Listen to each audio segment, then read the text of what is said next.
Olá, estamos de volta com o nosso estudo. Vamos estudar aqui sobre as profecias, principalmente as profecias do tempo do fim, profecias que estão se cumprindo. Algumas eu já até citei, essas podemos afirmar que se cumpriu, tá? Mas tem uma série de outras profecias aqui que nós estamos estudando, que vão nos dar um mapa aí sobre isso. Primeira parte desse estudo de profecias, nós fizemos três aulas, três estudos sobre uma evolução do porquê houve uma mudança no método de interpretar as escrituras, tá? Que ocasionou essa diversidade de cristianismo. São várias formas de cristianismo, várias teologias de cristianismo, que houve uma diversidade. Nós explicamos o porquê inicialmente, tá? Contamos a história, citando ali a questão de que dentro de profecias, a igreja romana, que veio do tempo primeiro da Roma pagã, depois veio para a Roma papal, vimos ali duas profecias que estão descritas no livro de Daniel, conversamos com o Apocalipse. Agora nós vamos continuar o nosso estudo. Eu quero convidar você para vir comigo aqui, online. Interpretações no capítulo 4, digamos assim, né? Vamos estudar essa questão do porquê houve uma mudança no método de interpretação. Mas primeiro vamos continuar da questão dos estudos. Nós paramos bem nisso aqui. Nós paramos para explicar a questão da ferida de morte que aconteceu com a primeira besta do Apocalipse, que é identificada com um poder religioso. E aí nós estamos trazendo toda uma cadeia de características para apontar quem que seria então a besta do Apocalipse, qual a sua implicação e qual o seu problema que ocorreu lá atrás e ocorrerá aqui para frente, está ocorrendo e ocorrerá para frente também. Primeiro, a profecia nos diz, no capítulo 13, e viu uma das suas cabeças um ferida de morte. Então, entre as várias características desse poder que essa besta do Apocalipse, capítulo 13, apresenta, a primeira besta que subiu do mar, já explicamos a questão da relação que existe na palavra de Deus sobre a questão de águas, em profecia, águas, povos, nações. Então, bom, essa besta ela foi ferida de morte. Quando ocorreu isso? Em 1798, teve fim aos 1260 anos, que já predito em profecias, tanto em Daniel como no Apocalipse. Teve fim aquele período que seria um período da perseguição, foi o período, inclusive, que houve depois a Inquisição, o período em que a Igreja Romana, com o sobrenome católica, a Igreja Católica perseguiu aqueles que não estavam de acordo com os seus ditames. Tá? Em 1798, o general Berthier, a mando de Napoleão, invade então Roma, prende o Papa, e ali, com essa questão da prisão do Papa, além de protesto, mas também sinal de reprovação, os papas passaram a não mais se apresentar. Aliás, eles perderam o poder político que eles tinham, o poder de influência dentro dos reinos. Tá? Se você já assistiu algum filme da Idade Medieval, você sempre vai ver um bispo ao lado do rei ou da rainha. Se você vê, por exemplo, um jogo de xadrez, você tem um bispo ao lado do rei ou da rainha e da rainha. Então, era tal influência que a igreja exercia sobre os reinados. Mas esse poder caiu houve a Revolução Francesa, e quando Berthier aprisionou o Papa, eles perderam ali o seu status temporal. Mas essa ferida foi tão profunda que, por exemplo, o Papa Pio VI, que foi levado cativo, e os seus sucessores se auto-excluíram, eles não apareciam mais em público. Uma forma também de protesto, Mas eles não tinham mais poder político, esse é o grande detalhe. Mas a coisa muda, né? A coisa vai mudar mais tarde sobre isso. Então, só relembrando você, em 538, com os editos que ocorreram, começou então os 1260 anos. Se você colocar 1260 anos com os 538, vai cair exatamente em 1798. Um detalhe importante em profecia, que profecia não tem mais ou menos para aquela época, não tem. As profecias são cumpridas exatamente, tá? Exatamente em 1798, completando 1260 anos de perseguição, já predito nas outras profecias que nós já estudamos. Então, o papado perde o seu poder político, perde o seu poder de influência junto aos reinos. Mais tarde, lembra-se que a passagem diz, e a sua chaga mortal foi curada, e toda a terra se maravilhou após a besta. Tá bom. Em 1929, Benito Mussolini assinou o célebre concordata com o papado.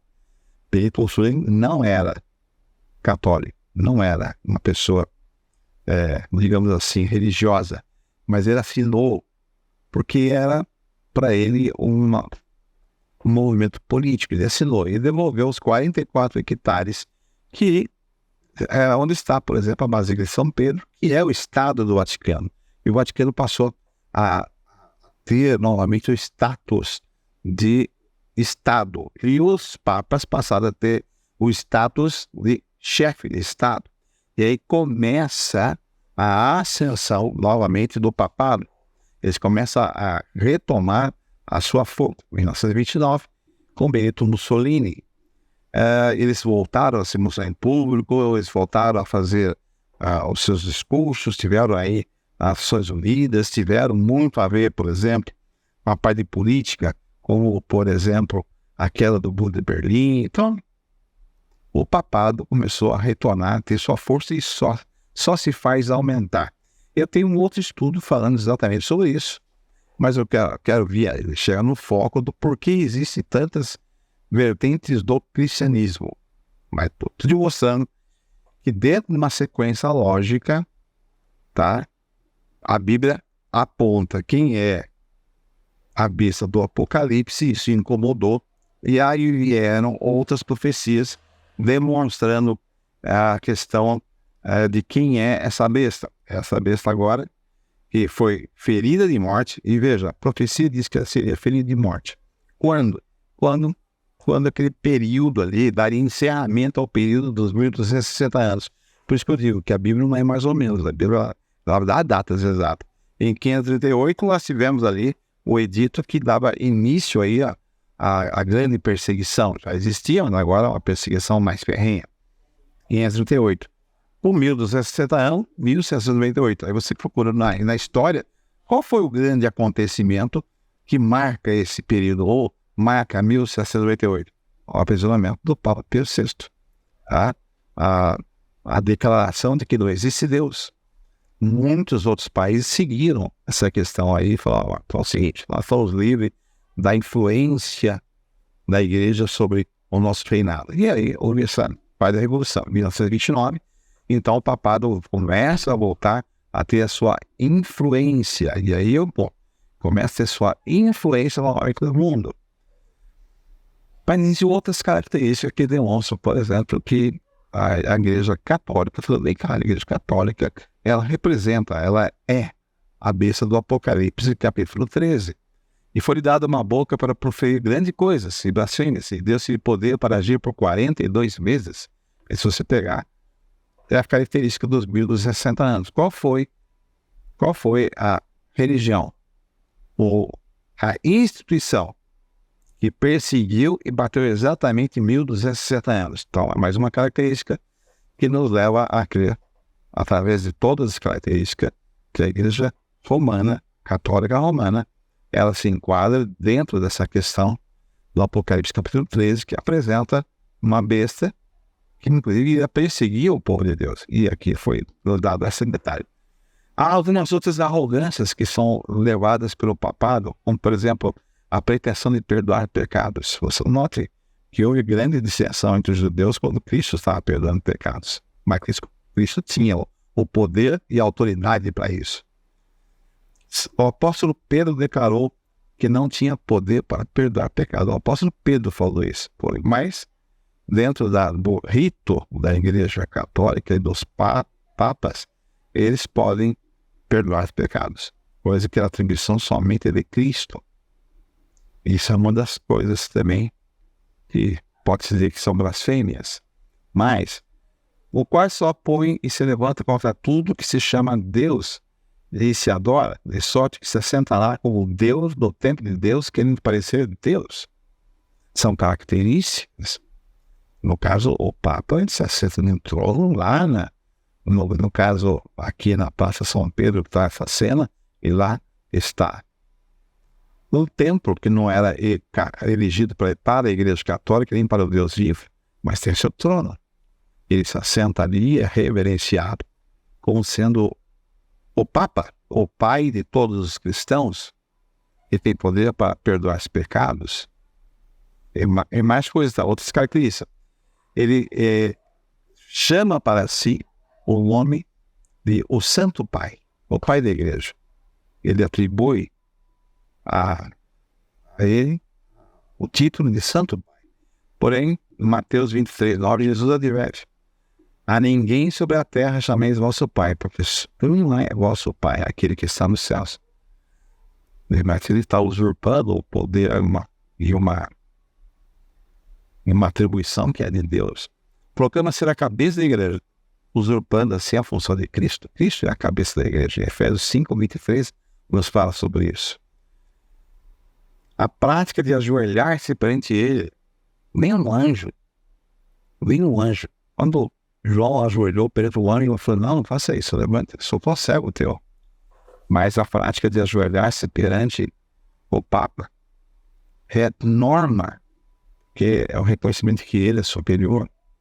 Ele é o Pai da igreja. E essa é a prática. Veja, há outras atribuições também. Dentro dessas várias características, nós entendemos o que quer dizer agora quando o apóstolo Paulo escreve: ninguém de maneira alguma vos engane, porque não será assim, sem que antes venha a apostasia e se manifeste o homem do pecado, o filho da perdição, o qual se opõe e se levanta contra tudo o que se chama Deus, ou se adora, de sorte que se assentará como Deus no templo de Deus, querendo parecer Deus. E foi o versículo completo, 2 Tessalonicenses. Quando se fala sobre o anticristo não é só que combate, mas no caso da palavra, a etimologia da palavra, nos leva também à definição de que é aquele que usurpa o lugar, que é aquele que toma o lugar, aquele que se assenta no lugar, é o anticristo. Mas a Igreja Católica tinha esse grande problema, porque nas interpretações da Escritura, ela estava se enquadrando em várias outras profecias. Portanto, é inegável a atribuição que a Igreja Católica, a Apostólica Romana, ela é identificada na Bíblia como sendo a besta do Apocalipse. E dessa forma, é inegável a tentativa que eles tinham de mudar a maneira de interpretar as Escrituras, porque as Escrituras os condenavam. E aí, como é que ocorreu isso? Como é que foi mudada a maneira de se interpretar a palavra de Deus, se Deus já havia dado o método de interpretação? E esse será o tema do nosso próximo estudo. Como mudou? Como é usado? Como é que aconteceu essa mudança que gerou toda essa confusão no meio do cristianismo? É importante saber disso, porque saber sobre essa questão nos ajudará a interpretar as profecias e isso nos colocará em direção ao reino de Deus. Então, vamos lá. Agora saber como aconteceu todas essas mudanças é o tema do nosso próximo estudo. Eu aguardo você, já voltamos.